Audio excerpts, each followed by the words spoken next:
Welcome to the By Steve podcast.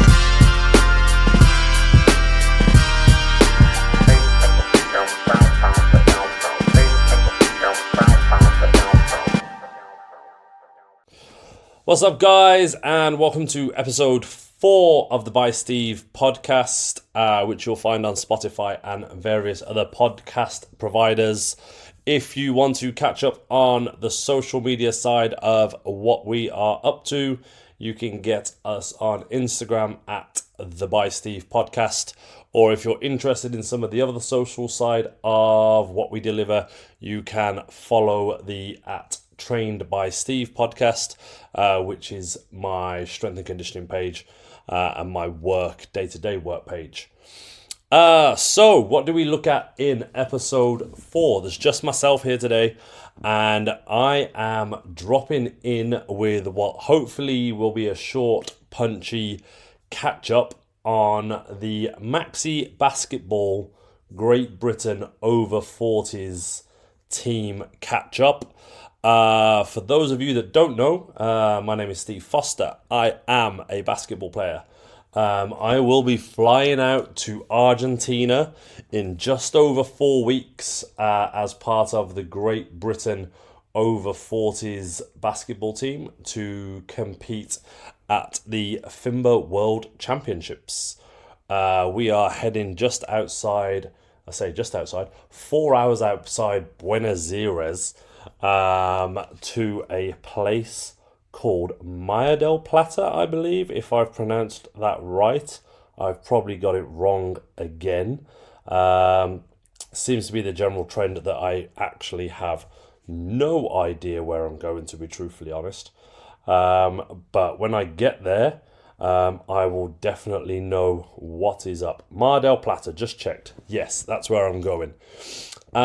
So the reason for the catch-up. Last night we had the draw of who we will be playing. There's 26 teams in the over 40s category. And last night via YouTube, FIBA did a little live YouTube draw thing. I was fast asleep, I'm not going to lie. I'd been at work since 5 in the morning and it was on quite late. But we found out that we play Mexico. We play Jordania, or Jordan, I believe. I don't know what the correct pronunciation is now, which is very ignorant of me, so I apologise in advance, or not in advance. And we also play Argentina. They've got a few teams in there. I think they've got like an A, B, C, D team. We are playing what I think is the D team. I'm not too sure what the difference is. I will tell you after the fact when we play them if there is a standard difference or if it is just 4 or 5 amazing teams and they just drew numbers or letters out of a hat to see who was who. So we are, as I say, 4 weeks away. And I think like the reality is now, everything's a bit real. Shit got real. And we were in the trenches. It's Thursday evening. I'm in the middle of the week pretty much between 2 big GB camps. We was away in Nottingham last weekend and we will be the same this weekend with a friendly and a training day this weekend coming. We had 2 friendlies last weekend. And we are in the trenches. This week's been tough. And for those of you that have either listened to some of the stuff before or follow some of my social media, you know that I am happily open and here to talk about emotions. And this week has been a struggle. I got on the struggle bus on Monday morning and it's Thursday evening and I think I've maybe just come out the other end, although I've got another day's work. And it's been a tough week. We had 2 friendlies last weekend. We lost on Saturday, and we won on Sunday. Which, you know, when you split the difference, it's not bad. Preparational games, obviously, you live and you learn. But I think it was more the manner in which we lost on Saturday. collectively 12 guys didn't really turn up, I don't think. And I don't think any of my teammates are necessarily offended by me saying that. We all had to go to our hotel rooms Saturday night. A little bit of reflection, I think, definitely on my part. And we came back Sunday morning. We won on Sunday with a different attitude and I guess a different minimum standard of effort, which we know is required now. But that may change, obviously, when we get to Argentina. We might see the standards and we know that we need to try even harder, which is probably quite an obvious thing. Nobody's flying out there to have a holiday. But it's been interesting. At a later date, we will cover the greater aspects of how this journey has gone for me through the Maxi basketball program. But this is just more an insight to what's going on right now. It's tough. Anybody that's played any kind of like competitive sports know that performance is key. And when you're playing team sports, performance is key because you're letting other people down or not, or overperforming, or you're trying to draw people up, drag them up, balance them out. You're trying to make somebody else better. And you're just trying to bring out, as my teammate Scotty Too Hottie from Scotland says, make everybody an MVP in their role. And that's hard. That's hard when you have to be the best version of yourself to make everybody else the best version of themselves, and also run in a system which your coach puts you in. This whole process for me has been massively uncomfortable. Our head coach Jesse has seen something that he likes as a basketball player within me from the start of this program, and having gone to the Europeans and a couple of mini tournaments, I've ended up in the World Championship team, and sometimes I just wonder why. This week was tough. We all played equal minutes on Saturday. Sunday was a bit rougher, and the minutes and the rotations were spread differently, which was tough for me because I think I didn't really play as much as I would have liked. But I actually played better in the shorter minutes on Sunday than I did in the more minutes on the Saturday, which is interesting. And I think trying to find your role, whatever that may be within a team, is always difficult, even when that's explained to you. And this week, I think I've just been a bit emotional because I don't really know where I fit. Or I didn't really know where I fit. I wasn't sure. Maybe I thought I knew where I fitted, and then I didn't fit that way. And it's been a bit of a reflective week. Training has been super hard. And I did plan on doing this podcast a few weeks ago. The difference being is that we knew that the teams were going to get drawn into groups. And I wanted to kind of combine that. And I did a bit of a Q&A on Instagram on what people may or may not have wanted to hear about along this process. So there was a couple of people or a few people who asked some questions, which I'm going to cover. And that in itself will give you an insight to how hard I've been working. And also, I suppose, part of the preparational period towards these friendlies and flying out to Argentina. And I guess my expectations of what I want from myself, what I think my teammates want from me, and what I think the coaching team wants for me. And I know all of the players have approached this whole process differently. And I think this week, my reflection is that I'm quite tired now. And maybe you'll understand why. So one of the questions that was asked a couple of weeks ago was, can you explain your preparation for the Maxi program since knowing that you were selected in January? So we're in July, pretty much, just about to turn into August. That's 7 months. The process was, we went through a selection and we found out January, February that what the squad and the team was going to look like. And at that point in time, I took everything pretty much as seriously as I could. So I'm an S&C guy. I'm a strength and conditioning coach. But at that point, I took on a strength and conditioning coach. So I have been following another coach's preparational program to keep me honest, to hold me accountable. And that has involved like 2 to 3 lifting days a week, or kind of like prehab stuff in the gym as well, along with all of the basketball that I play, which on average, is like 6 to 8 hours a week. So I'll just remind you that this is over 40s basketball. So I'm 43 and I got 8 hours of basketball in my legs every week. And then I've got probably another 4 to 5 hours of lifting, plus stretching and recovery. So in theory, I've been training like a full-time athlete almost for like 6 months now, and my body hurts. I have a physio as well, who I see right now once a week, and historically as and when, so maybe once a month, but that's now been upped because of the aches and pains and the training aggressiveness to try and kind of get as in shape as possible. And as part of that, taking on a strength and conditioning coach, I also took on a nutritionist, which in itself has been quite difficult. So for the last 6 months, there's been a nutrition plan. There's been a coach that I'm accountable to as well.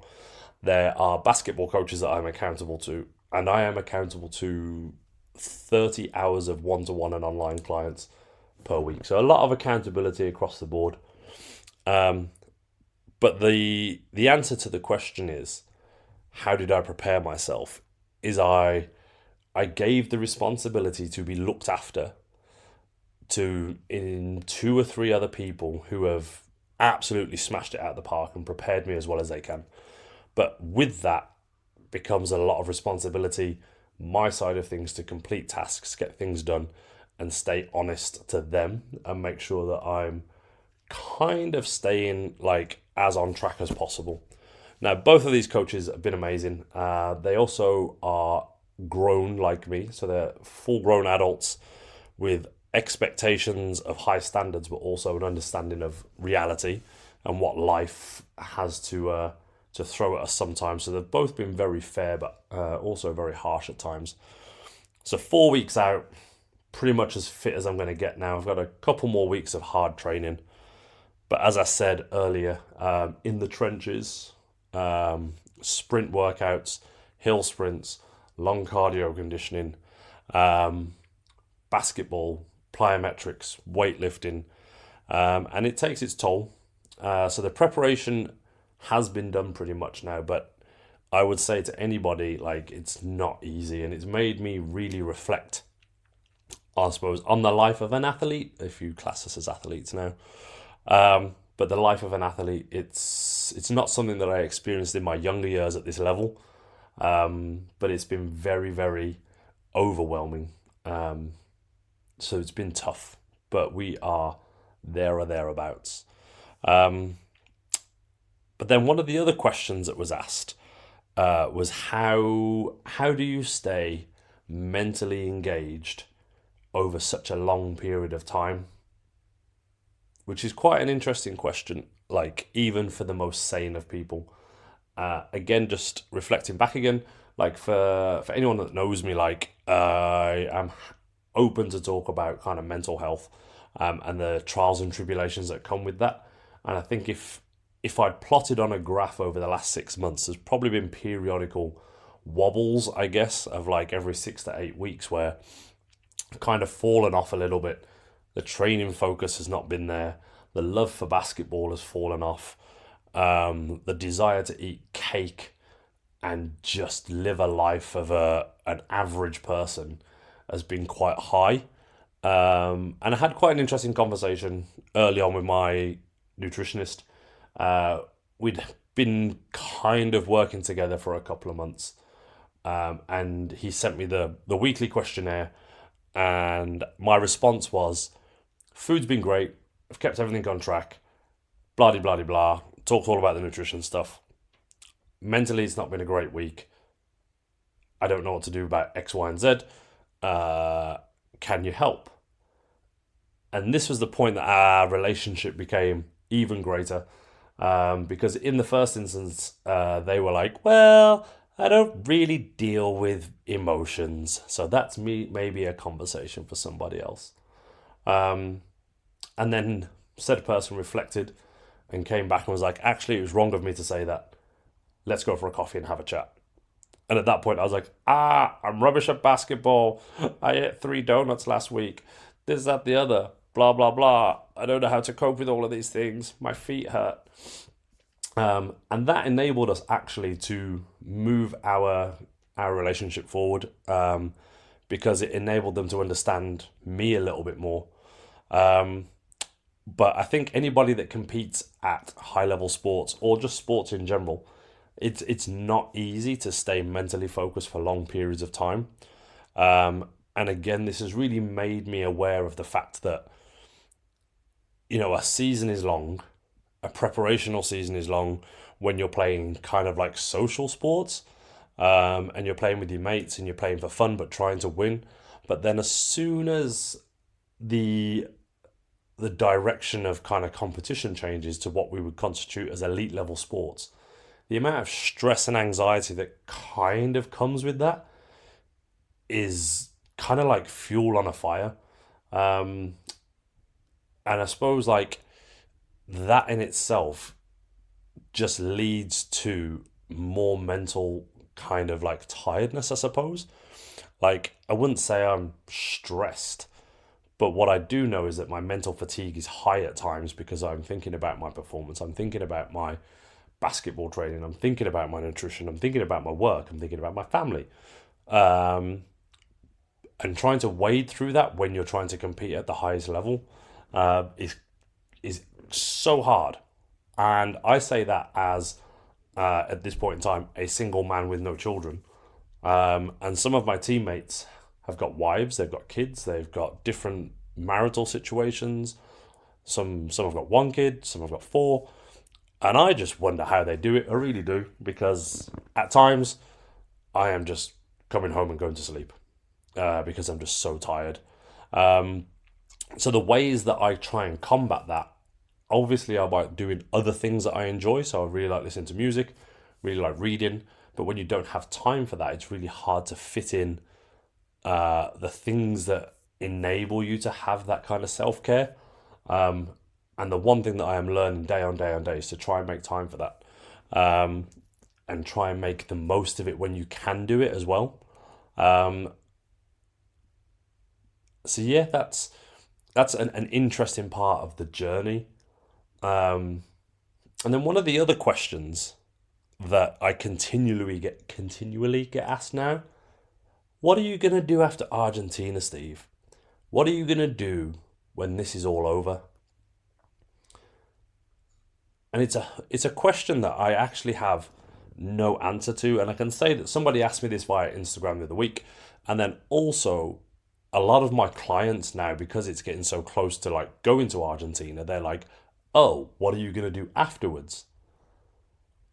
And I honestly have no capacity to even think about that right now, which is quite interesting because it's not that far away. In essence, I fly in 4 weeks' time. I'll be back in 7 weeks, and then life will turn back to whatever normality is post basketball tournament. Now, there is a European competition next year, which I can try and get selected for. But again, I don't really have the capacity to think about that. So when people say to me, "What are you going to do after Argentina? When you come back, what is on your plan? What is in your diary?" I think the honest answer there is just to make sure that I have some fun. Relationships have been parked. I've missed social events. I've given up doing certain things at certain points, and I've not entertained friends and family when usually I would have, because of the bigger picture of what I want out of Argentina. And as a player on this team, my expectation of myself is to be the best version of myself, to be the fittest version of myself, and play the best basketball that I can play. And how I go about that and how somebody else goes about that is totally different. So some of my teammates may think, well, you've taken this too seriously. You should still live your life. And my friends and family definitely think that at times. But also, like, to do myself justice, those are the choices that I've had to make. And I think I'm very aware that after the fact, like, there's going to be a lull. There's going to be an emotional dip. And there's going to be a window of time where I probably don't know what to do. But I firmly believe that whatever happens, that life gives you what you need at the right time. And when doors close, doors open. So I'm trying to, in this moment, while everybody asks me what I'm going to do after Argentina, just embrace the fact that this journey is still in full effect, and that I should just enjoy it as much as possible and figure out whatever else happens after that. And I think that's probably a good way to look at it right now. So yeah, I think that's probably the end of that question. And then we move into, what shoes do you wear, Steve? What kind of basketball sneakers or basketball trainers do you wear while you're hooping? And that's an interesting one because I had a lot of trouble with this. So I'm a firm believer that once you find a shoe that works for the basketball court, stick with it, buy a couple pairs, wait for them to wear out, try and find some more, and then hopefully something else comes along that works and fits your foot. So things that I definitely know in the last 2 or 3 months. The new Jason Tatum shoe is dog poo-poo. Hurt my heels, hurt my Achilles. Felt like I was running on concrete. And they lasted about 20 minutes before they went back in the box and then went straight back to Nike. What I do know that does work, so the Luka Air Jordan 1 is amazing. I have two variations of that in different colours, which I absolutely love, and will definitely be investing in some more of those, especially when they go into the sale soon, because the Luka 2 is just coming out.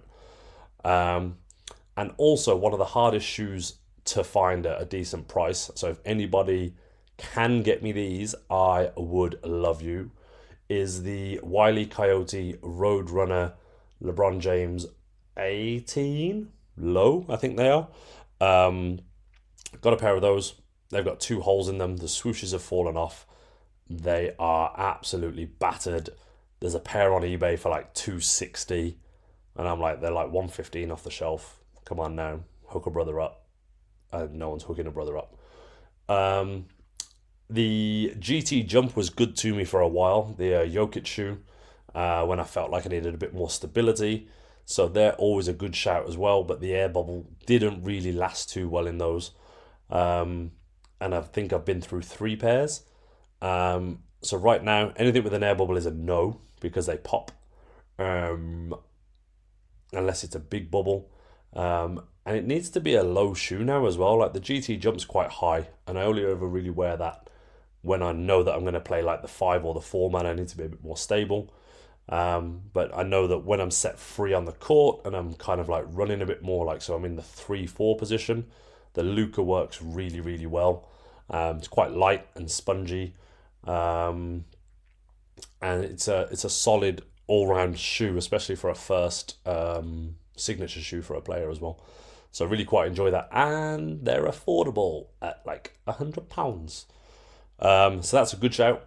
So that's like the shoe rotation. And again, anybody that knows me knows that I'm a shoe guy, but the difference between a street shoe and a court shoe are totally different. I am happily be a basic bish on court, long as they're bright and colourful, if they serve their purpose. Off court, anyone who knows me, again, bright colours, corduroy, patent, Travis, whatever. I'm all for the colour shoes.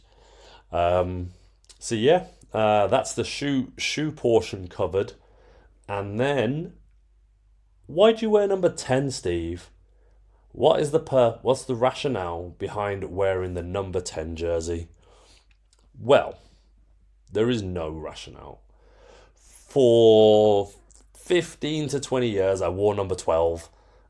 And then I took a few years off. And I came back specifically for this program to try and get into the GB squad. Not thinking that I would make it, but I did. And then it was like, you need to pick a jersey number. And I just wanted a change. Life had changed. My whole outlook on life had changed.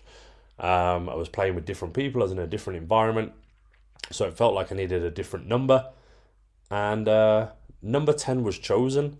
Don't ask me why. Not really sure. But it is what it is. That's what I wear now.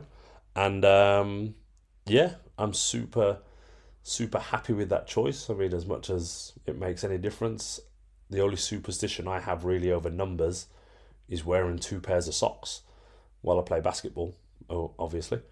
So yes, number 10 was just a potluck pick after dropping number 12. And yeah, that's stayed where it is. And hopefully that number will bring me an element of luck as much as a jersey number does.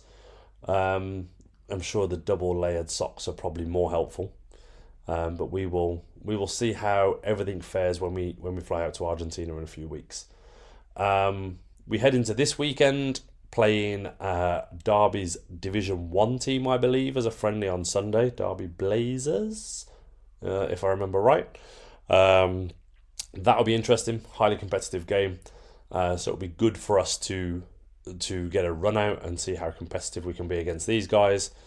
Obviously, as you can imagine, with us being a GB related team, everybody is coming to take our heads off. And we are just trying to prove our value out there every single session, every single day, every single game, that we deserve to be out there. So we will feed back on how that game goes probably at a later date now. I do envisage on doing a couple of podcasts maybe while I'm out in Argentina and doing some snippets from some other players as well, just so we can get an insight to how they're feeling and thinking during the process. And that's pretty much the update, to be fair. It's a quick 30-minute check-in. GB Maxi 40s, flying out to Argentina in 4 weeks' time, 24th of August. If anybody is looking to sponsor or help us out, we are still looking for sponsors.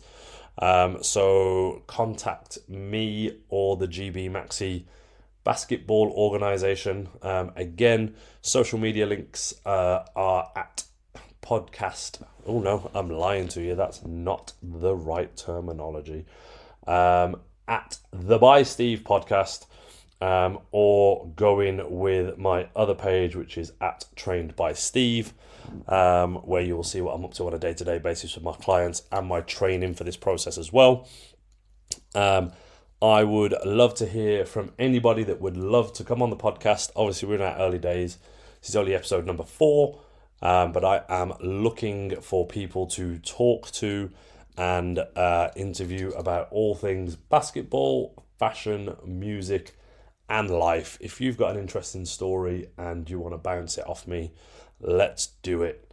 I'm going to sign off with this is the By Steve podcast, and I will speak to you all sooner rather than later. Take care and enjoy your upcoming weekends. Welcome to the By Steve podcast.